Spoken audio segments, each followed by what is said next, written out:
It's good having you on African Free Press Television this evening for news around Africa. My name is Leo Oketa. The police reported that gunmen suspected to be kidnappers have abducted Nancy Dixon, a younger sister to the Bayelsa State Governor Seriaka Dixon. Assistant Superintendent of Police and spokesperson for the Bayelsa Police Command, Asinim Butworth, confirmed the development in a statement on Sunday. According to Mr. Butworth, Nancy, aged 26, was kidnapped at her shop located in Okaka Road, Yenagoa, the state capital, on Saturday. It was gathered that the gunmen drove in an ash-colored Lexus SUV, trailing Nancy to her shop and whisked her away to an unknown destination at about 2:50 p.m. However, Nancy is yet to be found. And barely 12 hours after the abduction of Governor Seriaka Dixon's sister, the Bayelsa State Commissioner for Local Government Affairs, Madam Sarafina Otazi, was also abducted by gunmen. Madam Sarafina Otazi, who is a niece to the former President Goodluck Jonathan, was kidnapped at gunpoint in Otuoke on her way to a Woi community in Obuye local government area for a funeral. Her location still remains unknown as well. And meanwhile, the Court of Appeal sitting in Benin City, the Edo State capital, has nullified the election of Senator Igoyota Amore in the Delta Central Senatorial District. The People's Democratic Party senator lost the seat to Ovie Omo Agege of the Labour Party on Sunday. The five-man panel led by Justice Abba Aje obtained an early ruling in favor of Senator Amore and held that Ovie Omo Agege be sworn in as a winner of the election into the upper chamber of the National Assembly. With the appeal court's judgment, there are two PDP senators representing Delta State at the National Assembly. Mr. Agege is a former secretary to the Delta State government and a chieftain of the PDP until his defection from the party. The Ohanaeze Youth Council (OYC) has warned that the continued detention of the Radio Biafra director Nnamdi Kanu by the operatives of the Department of State Services (DSS), despite court rulings, could spell doom for Nigeria. The OYC, in a statement issued on Sunday, expressed shock that 4 days after an Abuja High Court gave order for Kanu's unconditional release, the authorities of DSS have continued to hold him behind bars. The press statement issued by the National President of OYC, Mazi Okechukwu Isiguzoro, and Secretary Nnabuike Oku strongly condemned the attitude of the DSS over the detained Biafran activists. The OYC therefore appealed to President Muhammadu Buhari to prevail on the authorities of the DSS to free the detained leader of the indigenous people of Biafra in the interest of peace.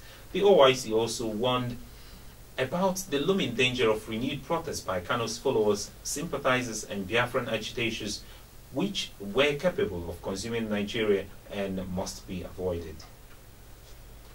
An Air France passenger jet flying from Mauritius to France was forced to land in Mombasa, Kenya, after flight attendant found a package in an aircraft toilet which looked like a bomb. The Kenya Airports Authority confirmed the incident. The police also carried out a series of interrogations on some of the passengers from the flight. Kenya's Interior Minister Joseph Nkaisere, during a press conference at Mombasa Airport, stated that 2 passengers were suspected of carrying a suspicious device into the plane's restroom. Another group of 4 suspected passengers have been reported to get the attention of Kenyan authorities, and meanwhile it is yet to be confirmed if they have been taken into custody.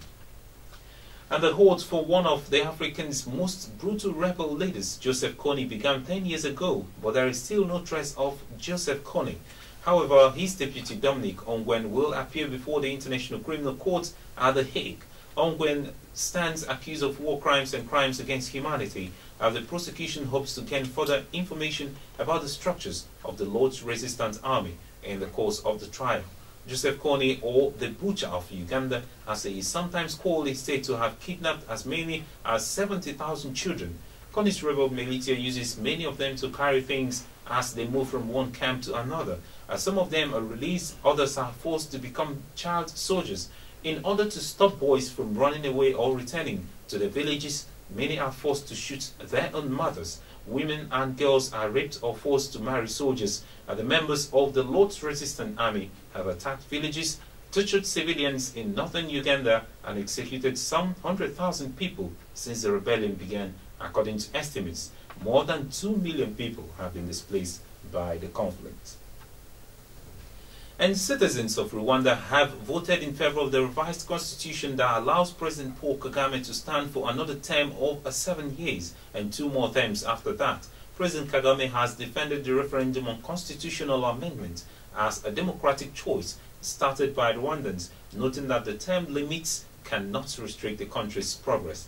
In his speech, Kagame criticized the opponents of the constitutional change, adding that depictions of Rwandans as people incapable of either thought or feeling were deliberately abusive.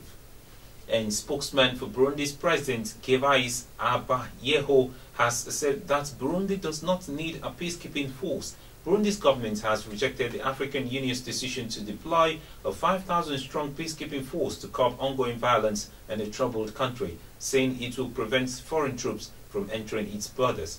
The African Union's Peace and Security Council agreed last Friday night to deploy an African Prevention and Protection Mission for an initial period of 6 months, primarily to protect civilians after months of political violence following the disputed re-election of President Pierre Nkurunziza in July. And the Kingdom of Jordan has commenced the deportation of hundreds of Sudanese asylum seekers, despite warnings by the UN Refugee Agency that they could face danger and persecution in their troubled homeland. And these are the stories we're tracking for you this moment, coming from Africa on African Free Press Television. For more, do log on to our website at www.africanfreepress.com. Follow us on Twitter at African Free Press, like our Facebook page at africanfreepress.com. Do join us in our discussions on African Free Press Forum and subscribe to our YouTube channel at African Free Press. From me, Leo Oketa, and the whole team in the studio this evening, it's a very good evening to you. Do enjoy the rest of your night.